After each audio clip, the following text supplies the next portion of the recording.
What's up, everybody? Tyson Roush. Let's talk Jets radio. It is Friday. The weather is beautiful in New Jersey. It's supposed to be nice all weekend. So if you get a chance to get out, definitely go out and enjoy some fun, sun, and everything else. Week 3 of the NFL season. After a week that the Jets have been just bashed, battered, and bruised, they head out to Denver in a ridiculously tough spot. I think it's a 10 or 11 point spread. The Broncos at home, the altitude in front of a fired up home crowd. It's the home opener, returning after the whole of not being in the stadium last year. The environment is going to be insane and very difficult for the Jets.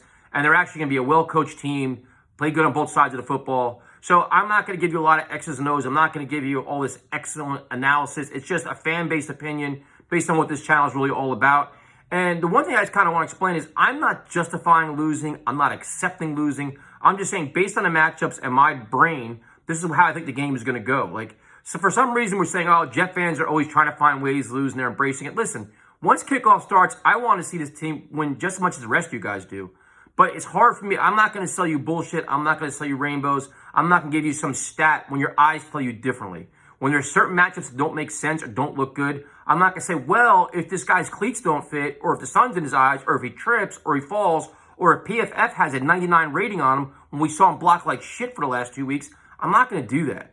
So starting out in this game, on offense, Denver Broncos, Teddy Bridgewater's quarterbacking. We've actually had a chance to watch him practice in person when he was with the Jets. We were on the sidelines for that year.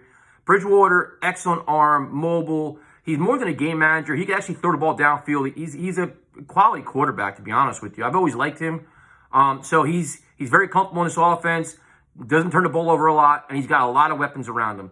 The Broncos can run the ball. They got Javonte Williams and Melvin Gordon. They can pass the ball. They got a good tight end in Noah Fant. They got Cortland Sutton, who's a rising star in the NFL. They got, Tim Patrick. I mean, they could spread the ball all over the place. So the Jets are going to have their hands full, and it's going to fall on the defensive line first and foremost to control the line of scrimmage. Rankins, Quinn Williams, John Franklin Myers. Don't let them gas you with the run. And now I think the young secondary is going to get a huge test this week because Cortland Sutton is like I said, he's a rising star. They have a good, stable of wide receivers. I can't talk again. I don't know why this is. Good wide receivers. They say have a tight end. So this defense, which has been keeping them in the game the last 2 weeks, will be tested in every facet of the game. So then you go from there to the offense where, to me, I am fascinated to see how Mike LaFleur and Coach Saleh handle Zach Wilson, especially in the first quarter of this game. Like I said, this crowd is going to be, the decibel level is going to be insane.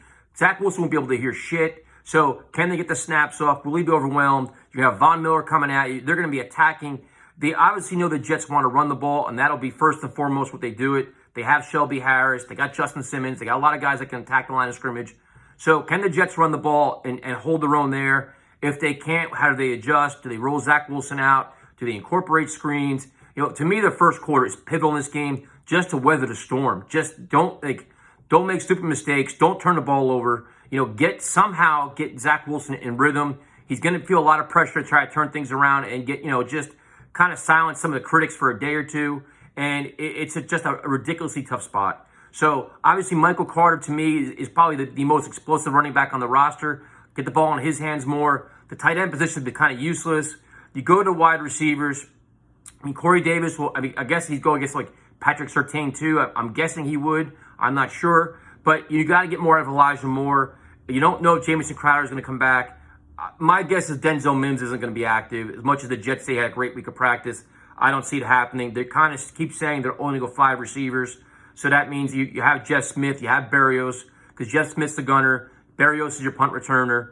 You only have 5 guys. And now if this is a lost year from Mims based on this stuff, it's concerning. I like to see him get some playing time and see what happens. See if he can stretch the field a little bit, use his size and advantage.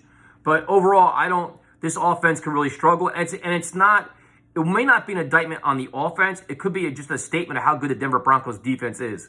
At home, all the energy, all the firepower, and Von Miller is probably has always been an explosive pass rusher and is still is today.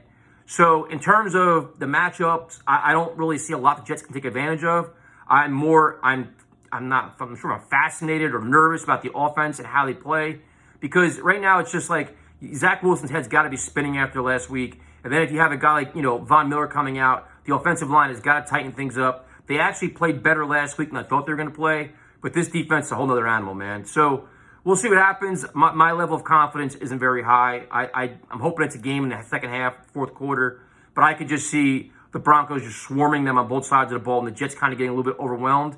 And that's going to happen. Like, the one thing we just kind of keep saying is this is a very young team that's learning on the fly. Like, if you had a veteran coordinator with a young quarterback, it'd be one thing. LaFleur's learning, Saleh's learning, Zach Wilson's learning.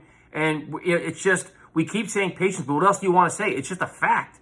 One of the youngest teams in football coming off one of the worst years we've ever seen last year. So these are part of the growing pains. These are part of the learning curves. And this is, if you look at it, they played 3 good defenses. Well, this will be the third one. They're playing good defense on offense. So he's going to have his day when he plays a subpar defense. He's going to light it up. But Sunday's going to be a struggle. And you want to see him fight through it. You want to see his body, like his, what the hell's it called? Not body chemistry, body language. You want to see how he handles it, how his demeanor. Does he stay up? Just, he's got to be resilient here, man. He's going to probably take some big hits. Can he keep getting up? And this is where he's going to earn his stripes and earn his respect and credibility with his teammates. And if he can make some big plays, even better. But that was kind of long-winded, and I'm tongue-tied today. Probably I'm tired, but my prediction for the game, I don't see it. I genuinely don't see it. I'm going to say like 24-13, 27-13. I think this is a rough spot for the Jets, and hopefully next week they can bounce back, but that's a Titans. So this is what it is. This is kind of what we expected. We all said before the season this is a 4-6 win team. And kind of right now, as it's going, I don't think there's bad as Zach Wilson looked last week. They're not going to, it's just, it is what it is. So, could be a rough spot for the Jets. We're probably going to live stream this game too. So, if you want to watch that and join us, it's awesome. And that's it. Take care.